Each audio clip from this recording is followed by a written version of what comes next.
Dans le cadre de l'opération Damissa, menée dans la région de Dosso, dans la nuit du 13 au 14 mars 2025, aux environs de 0h20, un groupe terroriste lourdement armé a mené une attaque coordonnée contre l'escadron de la Garde nationale du Niger basé à Falmey dans la région de Dosso. Profitant de l'obscurité, l'ennemi a tenté de s'infiltrer depuis l'ouest pour prendre d'assaut la position défensive établie. Grâce à la vigilance et à la détermination des éléments de l'escadron de la Garde nationale du Niger, l'attaque a été vaillamment repoussée. Nos forces ont fait preuve d'un courage exemplaire, neutralisant la menace et obligeant les assaillants à battre en retraite. Le renfort rapide des forces armées nigériennes et de la patrouille départementale a permis d'engager une poursuite tactique mettant davantage de pression sur l'ennemi en fuite.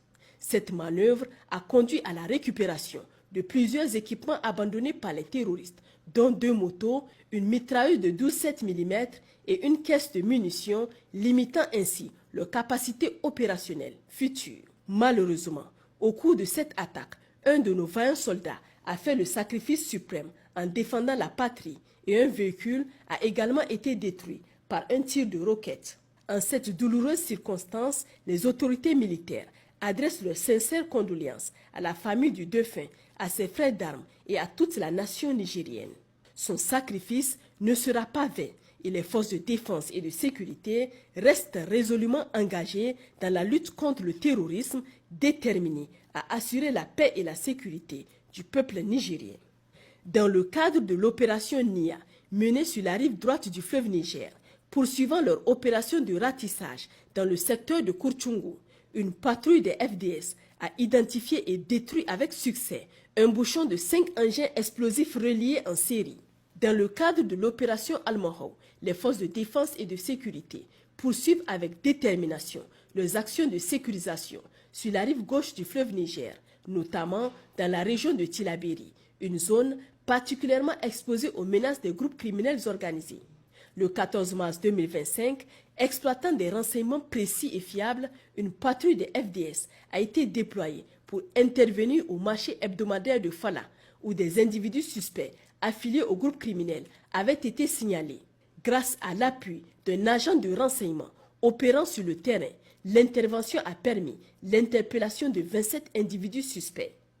Les individus interpellés ont été remis aux autorités compétentes pour des investigations approfondies permettant de déterminer le degré d'implication et d'identifier d'éventuels réseaux de soutien. Dans le cadre de l'opération Chara, menée dans la région de Tawa, une action coordonnée des forces de défense et de sécurité a permis l'interpellation le 14 mars 2025 aux environs de 10h30 de 2 individus dans le village d'Adermboukar. Ces derniers sont soupçonnés d'être impliqués dans un réseau logistique de ravitaillement des groupes criminels opérant dans la région. Les éléments d'enquête ont révélé que ces individus étaient impliqués depuis plusieurs semaines dans le transport de carburant destiné aux criminels, notamment dans les zones d'Amaloul, Adenboukar et d'Agananam.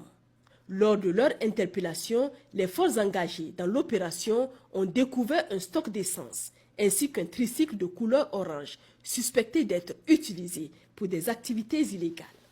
Au centre du pays, dans la région de Maradi, au sein de l'opération Yerda, cette fin de semaine, les forces de sécurité de la position de Meidaboro ont interpellé un bandit notoire opérant à la frontière. L'intervention a été déclenchée grâce à une dénonciation anonyme signalant la présence du malfaiteur chez l'un de ses proches à l'occasion d'une cérémonie de baptême. Au nord du pays, dans la région d'Agadez, une patrouille des forces de sécurité opérant dans les environs d'Arlit a surpris un groupe de bandits armés à environ 90 km à l'ouest de la localité. Cette opération pointée a permis de neutraliser 3 assaillants et de saisir un important arsenal comprenant un véhicule Toyota V6, une mitrailleuse Korinov, 4 chargeurs d'AK-47, un porte-chargeur, 3 tenues militaires, 193 cartouches de 7,62 par 54 mm, un téléphone satellitaire Touraya, ainsi que divers outils de dépannage.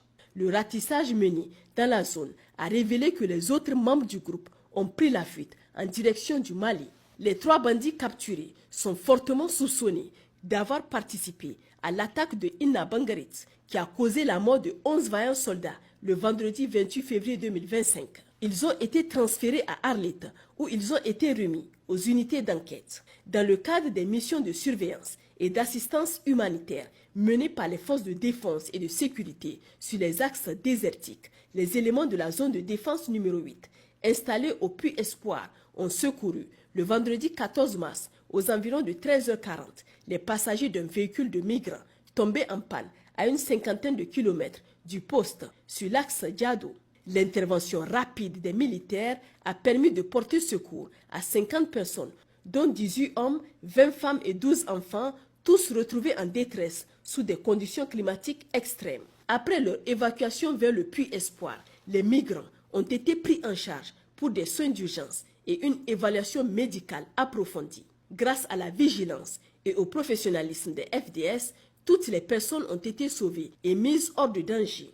Dans la ville de Niamey et ses environs, le jeudi 13 mars 2025, vers 17h, un détachement des FDS déployé à Laoudou sur la RN27, suite à l'exploitation de renseignements, a intercepté une cargaison de substances chimiques illégales.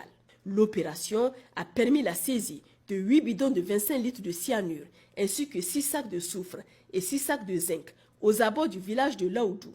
Les contrevenants ont réussi à s'exfiltrer, mais l'ensemble du matériel confisqué a été remis aux services compétents pour enquête. Chers compatriotes, au cours des dernières 72 heures, la situation sécuritaire du pays est demeurée sous contrôle. Cette accalmie ne doit pas être une raison pour relâcher dans notre lutte. C'est pourquoi nous vous exhortons davantage à signaler sans délai tout comportement suspect ou activité inhabituelle aux forces de défense et de sécurité dans l'intérêt de notre sécurité commune. Restons vigilants, solidaires et fermes dans notre quête d'un avenir meilleur pour notre chère nation. Pour les forces armées nigériennes, le 40-40. Pour la gendarmerie nationale, le 40-00.